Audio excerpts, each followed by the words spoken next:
ಇವತ್ತು ಏನು ಇರಾನ್ ಮತ್ತು ಇಸ್ರೇಲ್ ಮತ್ತು ಅಮೆರಿಕ ಮೂರು ರಾಷ್ಟ್ರಗಳ ಯುದ್ಧದಲ್ಲಿ ತಂದೆ ತಾಯಿ ಮಧ್ಯದಲ್ಲಿ ಕೂಸು ಬಡವಾಯಿತು ಅಂಥೇಳಿ ಇವತ್ತೇನು ಹೋಟೆಲ್ ಗ್ರಾಹಕರು, ಹೋಟೆಲ್ ಮಾಲೀಕರು ಹಾಗೂ ದಿನನಿತ್ಯ ಬಳಸುವಂಥ ತೈಲ ಮತ್ತು ಇಂಧನ ಮತ್ತು ಗ್ಯಾಸ್ ಇವತ್ತೇನು ಹೆವಿ ಹುಡುಕುವಂಗಾಗಿದೆ. ಯಾಕೆ ಅಂತಂದರೆ ಯಾರು ಯುದ್ಧ ಆಗುತ್ತೆ ಅಂತ ಯಾರು ಕನ್ಸ್ಕೊಂಡಿರಲಿಲ್ಲ. 3 ದಿನದಿಂದ ಏನು ಅನಿಲ ಬಾವಿಗಳಿಗೆ ಮತ್ತು ಬಂಕರ್ಗಳಿಗೆ ಏನು ಸ್ಫೋಟಕ ಬಾಂಬನ್ನು ಅಳವಡಿಕೆ ಮಾಡಿ ಇವತ್ತೇನು ಮತ್ತು ಅನಿಲ ಮತ್ತು ಇಂಧನ ಮತ್ತು ತೈಲ ಏನು ಅಭಾವ ಆಗ್ತಾಯಿದೆ. ಈಗಾಗಲೇ ನಾವು ದೇಶಾದ್ಯಂತ ಎಲ್ಲ ಟಿ ವಿಗಳಲ್ಲಿ ನಾವು ನೋಡ್ತಾ ಇದ್ದೀವಿ. ಜೊತೆಗೆ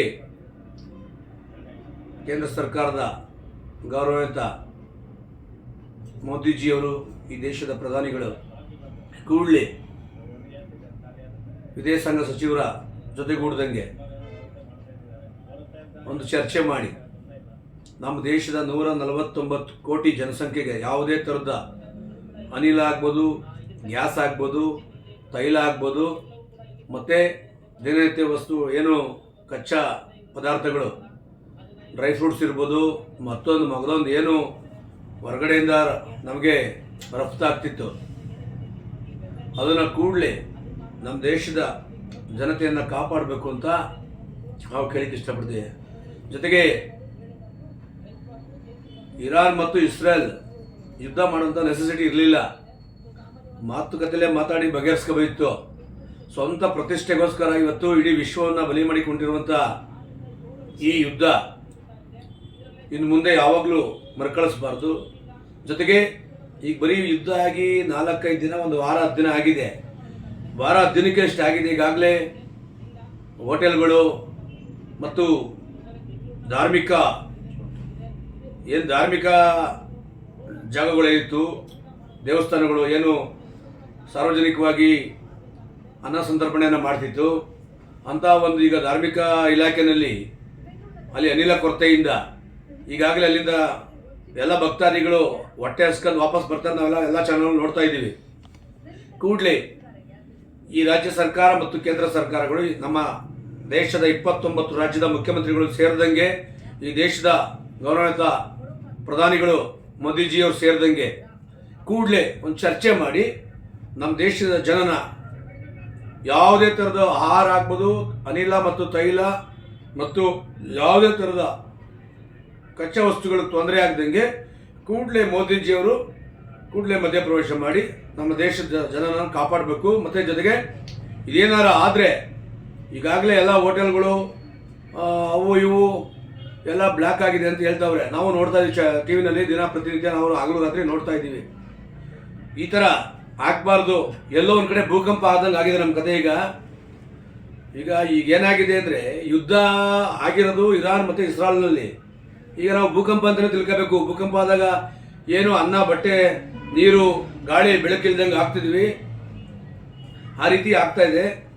ಕೂಡಲೇ ಇದನ್ನು ದಯಮಾಡಿ ಈ ದೇಶದ ಪ್ರಧಾನಿಗಳು ಮತ್ತು ವಿದೇಶಾಂಗ ಸಚಿವರು ಮತ್ತು ಈ ದೇಶದ ಹೋಮ್ ಮಿನಿಸ್ಟ್ರು ಸೇರಿದಂಗೆ ರಾಜ್ಯದ ಎಲ್ಲ 29 ರಾಜ್ಯದ ಮುಖ್ಯಮಂತ್ರಿಗಳ ಜೊತೆಗೂಡದಂಗೆ ಕೂಡಲೇ ಸಭೆ ಕರೆದಿ, ಸರ್ವಪಕ್ಷದ ಸಭೆ ಕರೆದಿ ಕೂಡಲೇ ನಮ್ಮ ದೇಶದ ಜನನ ಕಾಪಾಡಬೇಕು ಅಂತ ನಾನು ಈ ಕೇಂದ್ರ ಸರ್ಕಾರಕ್ಕೆ ಮತ್ತು ರಾಜ್ಯ ಸರ್ಕಾರಗಳಿಗೆ ನಾನು ಹೇಳಕ್ಕೆ ಇಷ್ಟಪಡ್ತಿದ್ದೇನೆ.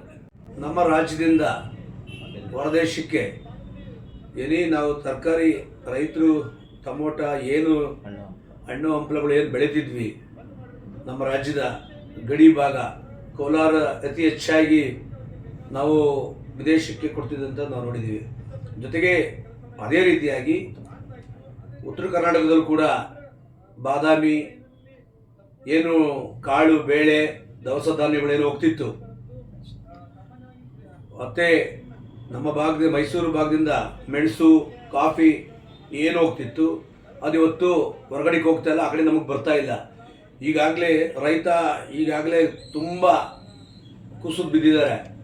ಇದೇ ರೀತಿ ಏನಾದ್ರು ಆದರೆ ರೈತನ ಬದುಕು, ನಮ್ಮ ದೇಶದ ರೈತರ ಬದುಕು ಯಾವ ಮಟ್ಟಕ್ಕೆ ಬೀಳ್ತದೆ ಅಂತ ಕೇಳ್ತಾ, ಜೊತೆಗೆ ಈ ದೇಶದ ಪ್ರಧಾನಿಗಳು ದಯಮಾಡಿ ಮಧ್ಯಪ್ರವೇಶ ಮಾಡಿ ಏನು ನಮ್ಮ ದೇಶದ ರೈತರನ್ನ ಕಾಪಾಡೋದಕ್ಕೆ ಏನಾಗಬೇಕು ಅದನ್ನು ಮುಂದಾಗಬೇಕು. ಜೊತೆಗೆ ಈಗಾಗಲೇ ಹಿಂದೆ 3 ವರ್ಷ ಕೋವಿಡ್ ಬಂದು 25 ವರ್ಷ ನಮ್ಮ ದೇಶ ಹಿಂದಕ್ಕೆ ಹೋಗಿದೆ. ಇದೇ ರೀತಿ ಏನಾರ ಈಗ ಯುದ್ಧದಿಂದ ರೈತ ಬೆಳೆದಂಥ ಬೆಳೆಗಳು ರಫ್ತು ಆಮದು ಆಗಲಿಲ್ಲ ಅಂತಂದರೆ, ಅಲ್ಲಿ ರೈತ ಇರ್ಬೋದು, ಇಲ್ಲಿ ರೈತ ಇರ್ಬೋದು, ನಮ್ಮ ದೇಶದ ರೈತ ಇರ್ಬೋದು, ಇರಾನು ಇಸ್ರೇಲ್ ರೈತ ಇರ್ಬೋದು, ಆಗಲಿಲ್ಲ ಅಂತಂದರೆ ಈ ನಾಡಿನ, ಈ ವಿಶ್ವದ ರೈತರ ಕಥೆ ಏನಾಗಬೇಕು? ಕೂಡಲೇ ಮೋದಿಜಿಯವರು ಇದನ್ನು ರೈತರನ್ನ ರಕ್ಷಣೆ ಮಾಡೋ ವಿಚಾರದಲ್ಲಿ ಸೂಕ್ತವಾಗಿ ಜವಾಬ್ದಾರಿಯ ತಗೋಬೇಕು ಅಂತ ಹೇಳ್ತಾ